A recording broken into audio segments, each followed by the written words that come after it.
జూబ్లీహిల్స్ ప్రజలకు ఏం చెప్తారు?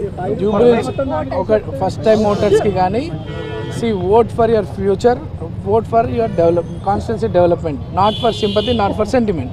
ఇది మన భవిష్యత్తుకి సంబంధించిన ఎన్నిక కాబట్టి చాలా తెలివిగా జాగ్రత్తగా ఓటు వినియోగించుకోవాలని నేను యూత్కి అప్పీల్ చేస్తాను. That is all common. అవన్నీ కూడా అధికారులు దాన్ని రాటిఫై చేస్తారు. స్టార్ట్ అయిన టైం నుండి దాన్ని చేస్తారు. లేదు, ఈసారి యూత్ అంతా కూడా, యూతే కాదు జనరల్గా చాలామంది ఓటర్స్ నెగ్లెక్ట్ చేస్తారు election. But this time 10 to 15% polling percentage పెరిగే అవకాశం ఉంది. ఈ వాతావరణం చూస్తుంటే ఒక 10% ఓటింగ్ పర్సెంటేజ్ పెరిగే అవకాశం ఉంది. అదే చెప్తున్నాను కదా, మీ భవిష్యత్తుకు ఓటేయండి.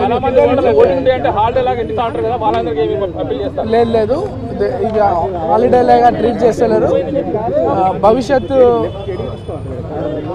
భవిష్యత్తు గురించి ఆలోచించి ఓటర్స్ అందరూ కూడా బయటకు వచ్చి ఓటు వేస్తూ ఉన్నారు. సమాజం గురించి ఆలోచించి ఓటర్స్ రావడం జరుగుతూ ఉంది.